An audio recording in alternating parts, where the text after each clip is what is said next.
What is up, people of the internet? It is me, Real American Politics, back in with a new video, and today it is time that we discuss the two remaining primaries happening this cycle. Technically, there's Delaware and Louisiana, but who cares about that? And today we're joined by a guest. Tyrone, introduce yourself. Hey guys, I'm Tyrone Powers. If you've watched the streams before, you might recognize me because I've been involved for a while, but today is my first official appearance on the channel itself outside of the stream. So, Rap, I'm really glad you decided to invite me. Thank you very much for letting me be here. I'm very excited to be making this video with you.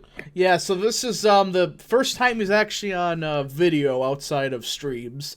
And today we'll be discussing the two races that's happening in Rhode Island and New Hampshire. Most notably the Rhode Island gubernatorial election and the New Hampshire Senate race. Now, before I forget, of course, I hope you enjoy these type of videos. If you do, smash the like button down below, subscribe, share with your friends, hit the little bell, and yes, of course, go follow the mysterious Twitter account in the description down below. And yeah, also join the channel. Just for 10 cents a day, you can join Real American Politics. Recommend you do it. And yeah. All I right. recommend you do it too. It's really important you do that. Yes. True. Daily content. Daily content. So let's get into it. So we have two races to discuss. The first one, of course, is the Rhode Island gubernatorial race. The only reason we're discussing it is Republicans do have a shot of winning this race if one of the candidates win the nomination. That is Dan Mckee. He's actually the incumbent governor of Rhode Island. It's a weird situation, but there's a legitimate shot that if this bozo somehow, wins the nomination, it's unlikely. I mean, you look at the polling, yes, the recent polls have him up by like 2 points, but he's not very well liked in Rhode Island. There's a lot of undecideds left.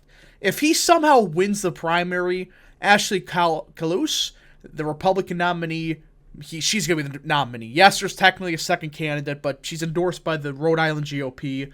She has a legitimate shot of winning, mostly because Dan Mckee is not the most popular candidate in the world. He's not very well liked in Rhode Island. I mean, for Pete's sake, he's barely above 28%. That's bad for an incumbent governor. For an incumbent governor in a red wave year, those are not especially like if you're an incumbent governor and you are trying to run for that and those are your approval ratings, you're basically handing it off to the other party because there's no way that you're going to be able to recover from that. Short of a miracle, but miracles are not red wave year friendly for Democrats. Yeah, and this is the thing though about Rhode Island. It's not your traditional Democrat party. I mean, go look up the Rhode Island Democrats. It's not your traditional Democrat party. It's not like... If I remember correctly, they're one of the two last nominally pro-life Democrat parties, the other one being Louisiana, obviously, so... Yeah, they're pro-life, and they have some of the most conservative representatives in the state of Rhode Island. It's very weird, but not the House of Representatives. I'm talking about the state legislature. There are some of the more conservative ones are actually Democrats. Doesn't make any sense, but it's Rhode Island. But as you can see here, Mckee does have the advantage of, he has a shitload of endorsements. I mean, the Rhode Island Democrat Party endorsed him. But there's also a lot of other people. I mean, Nancy Pelosi... she endorsed somebody. I mean, it's why Bernie Sanders endorsed somebody else. As you can tell, Mckee may not pull it off. That's why I'm very skeptical if he pulls it off in the end, based on these endorsements. And the polling's just bad. So well, maybe the Democrats are thinking because this is a northeastern state that it's like with Pelosi and Sanders, maybe they're thinking since it's a northeastern state, obviously it's more progressive and they can run whoever they want, which their assumption's wrong if they were to look at Rhode Island state politics for even half a second. Yeah, didn't like Rhode Island like 10 years ago they had like a pro-life senator or something crazy? I'm pretty sure they did, yeah. It's not your traditional northeastern state. It's a more working class, state that, while they're not, hardcore conservatives, they're not really leftists either. They're kind of just there. So it's kind of a stupid thing to, be pushing Dan Mckee. I mean, God, that's just terrible. I mean, again, incumbent governors, they're supposed to win easily in primaries. They're not supposed to be barely above 28%. That's kind of not good, not good. So, any last thoughts before we get to the real race of the show? I mean, I don't think winning Rhode Island would be nice, but I can't think of anything we could immediately do to flip the state. I think that if anything, it would just be part of a long-term infrastructure building project if they know what they're doing. Um, the lady who's running, she seems like she knows what she's doing. I haven't looked too terribly into her platform, but I do think, I mean, hey, we got to take wins no matter what, given how crazy the Democrats have gone the past few years. Yeah, I So, mean, even in Rhode Island, I mean, yes, it's just one northeastern state, but we may be trading Massachusetts for Rhode Island. It's weird, but it may be happening. All right, enough of Rhode Island. I know nobody gives a crap about it, but it is some intriguing points. The fact that the incumbent governor more than likely loses. If he does win, he may lose the general. The Senate race in New Hampshire, the race that everybody's talking about. This has been, I would say, the past month, the biggest debates on the right on Twitter about who the Republicans should nominate in the state. Tyrone, thoughts? I mean, I gotta say, I think both candidates could potentially win, depending on it. I think that entirely depends on how bad the economy is going to shape up to be this November, October, next couple of months. But I will say that Chuck Morse, his name is Chuck, right? Yeah, it's I know Chuck it's Morse. Morse. Yeah, Chuck Morse. Sure, he's not as MAGA as General Baldock, and thank you, General Baldock, for your service if you end up watching this video somehow. But the Northeast is an incredibly pacifistic. It's not a pro-war state. I mean, we saw that with John Kerry being against the war in 2004, and he was a senator from Massachusetts. Lieberman was kind of the exception to the rule, and even then, like he got screwed over by his own party once for being so openly pro-war. The Northeast is a traditionally anti-war slash like non-interventionist, sometimes even pacifistic bloc. So I think running someone who would be just as bad, if not worse, on foreign policy than Tom Cotton of all people. Um, Mind you, I am a huge Tom Cotton shill. I am from the state of Arkansas, so I do like Tom Cotton, but I don't think we need Tom Cotton in New Hampshire because that is just such a massive that is just such a massive electability concern. And I feel like if Baldock were to win, we would have Morse would be sufficient enough.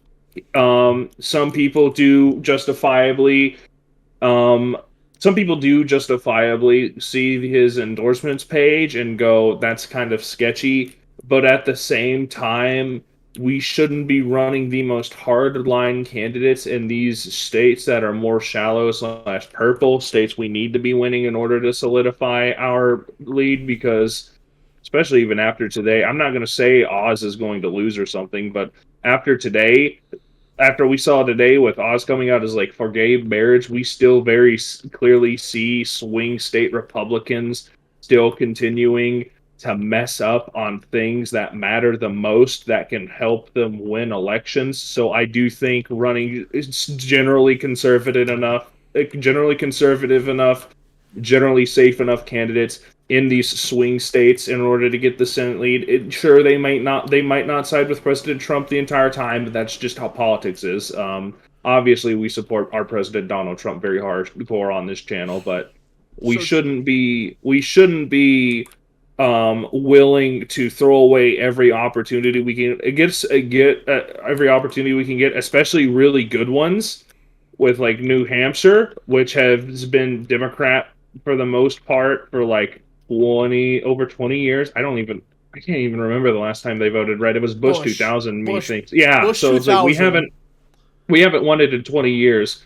And with how the Biden administration's shaping up to be, we absolutely need a Senate win to break that Democrat streak and really show the nation that people are fed up with the Democrats. So I think that starts with, and I'm not saying Don Bolduc would be a bad senator. I mean, ideologically, I think he's very solid, very MAGA. If he does win, I would be very happy.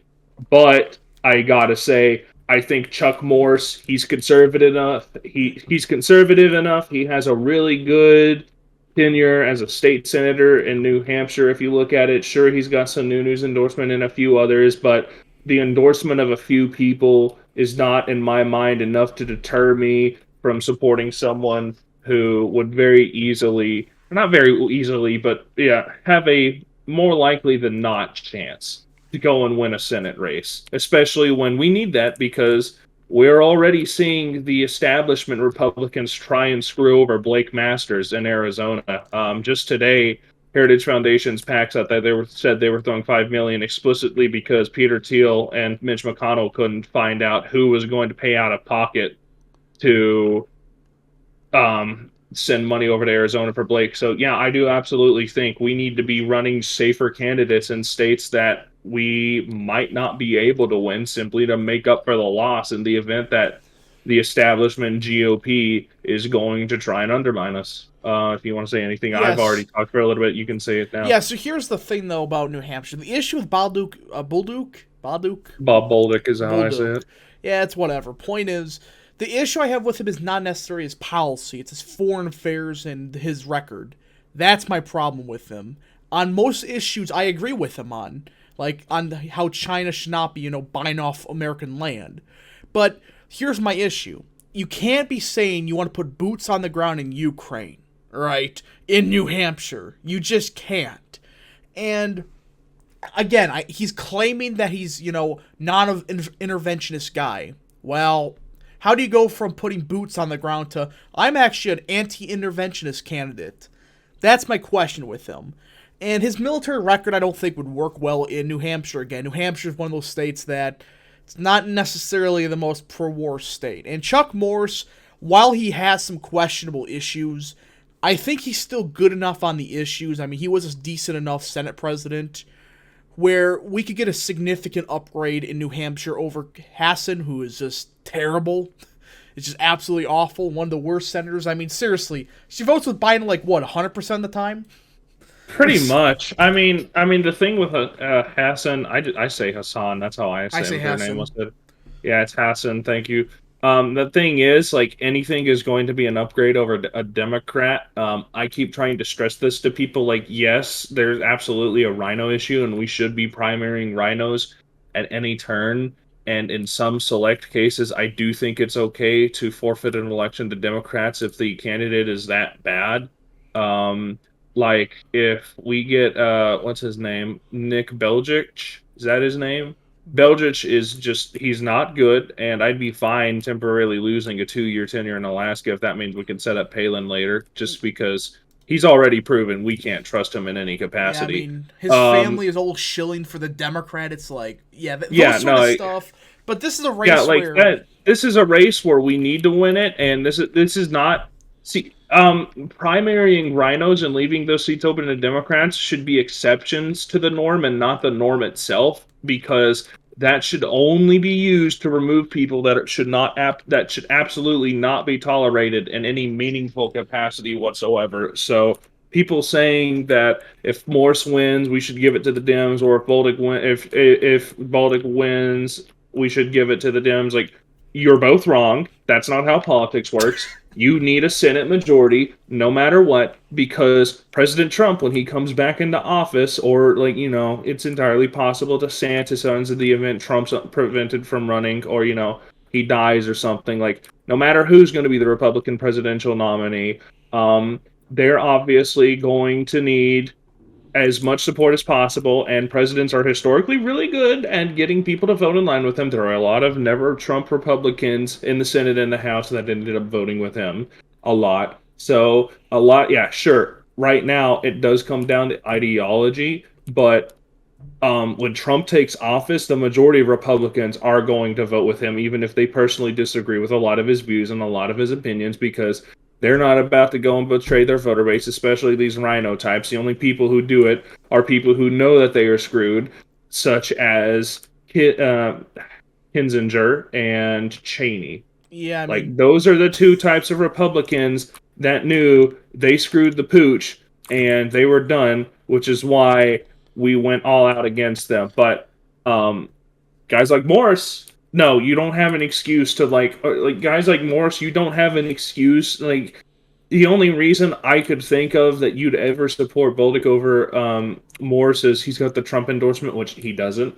And if a Trump endorsement is your make or break for something, you are not very good at this whole politics thing. So, Yeah. yeah, that's mostly that's for the most part. Those are my opinions. I think Morse is safe enough, but also right wing enough, especially for a state like New Hampshire, where it's not going to harm us and it's not going to seep into the national GOP.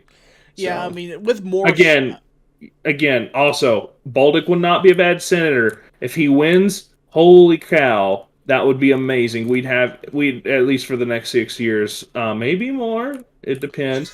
We'd have a really decent Republican in New Hampshire that we could rely on, but Morris not that bad. yeah, I just You hope can, that we get Morse. I mean, again, Bolduc, he's better on the issues. I don't disagree with that. I just think for now, I should say, Morse is the safer candidate, I guess, and he's not bad on the issues, right? Yes, he's had one or two bad votes, but he's not a bad candidate. He's decent enough. He was a good Senate president. Again, I can understand why you would support Bolduc, but I really don't want to risk wasting the Senate seat for somebody like Bolduc. I really don't. When you got somebody like Morse.